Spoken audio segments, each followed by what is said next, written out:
Hey everyone, today I want to talk about clarity over accuracy.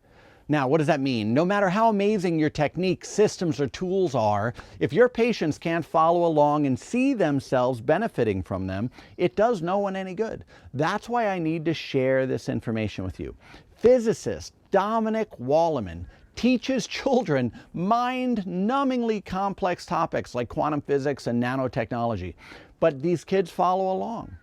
More importantly, these kids can explain the concepts to other kids at the end of class.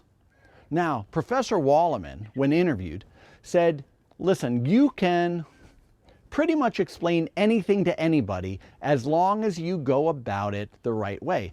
So I've listened to him, I've read his programs, I've dug deep into his methods, because I think that it can benefit our practices with new patients and associate doctors, our staff, even for new patients, referrals, and retention. There seems to be 4 concepts that have to be taken into this approach.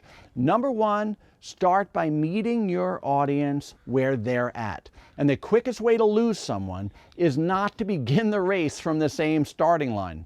Now, in order to do that, you must take into account different experience levels and then lead the pace, set the pace accordingly. Now, how do you do that? Well, you can ask a few questions in order to have as much research on your listener or your audience as you can. When you understand their experience or their background, you're better off. Now, if I do want to share something that I think that they already know, you can acknowledge it with a subtle touch of humor. Like, I know you most likely have heard this, but sometimes my job is just to be Captain Obvious and to be sure we're all on the same page. Is that okay? Great. And then I get to share my point. Now, if you're not sure what your audience knows, ask questions like, does this make sense? Have you heard this concept before? Have you heard it once or several hundred times? And smile, because sharing information is fun as long as you keep it conversational. Number 2 is don't lose your plot.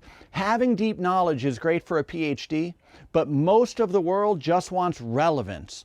Relevant knowledge is more important. So don't go too far down the rabbit hole. Don't start spiraling into details that no one is really interested in. Because most often when we do that, we're going through details that are tangential to the main point. And you lose people and they get stuck on one point while you're moving 2, 3, or more points down the road. You see, this is a cardinal sin in effective communication and speaking.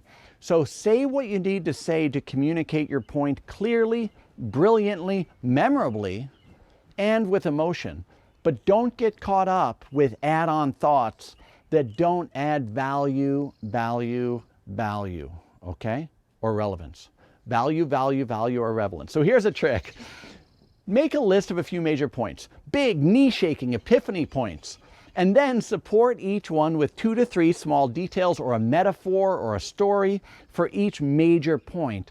After that, no more explanation is needed, because once you do that, you need to stop. If you keep explaining or describing, you're going to lose the, oh my, holy cow, wow, I get it, epiphany moment.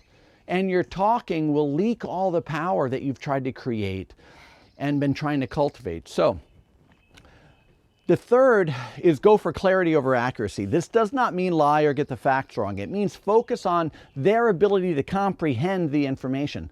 It's better to come up with a simpler explanation that maybe is not technically correct, but it gets the point across. Because if they get the big concepts in a way that they can remember and share with someone else, then you did it right.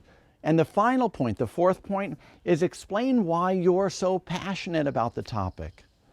You see? Now, this is a magic wand, if there ever is one, for holding people's attention. And it plays on the same concept of why parents love watching excited kids experience joys like Christmas morning, or why they love the big reveal on a home remodeling show. We, as human beings, love witnessing excitement. If the audience can understand why you're fascinated with your topic and why it's so important for everyone, they're more likely to feel the same way.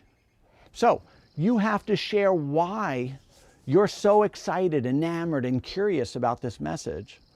This creates the reason why they should care. This matters for changes involving your staff too.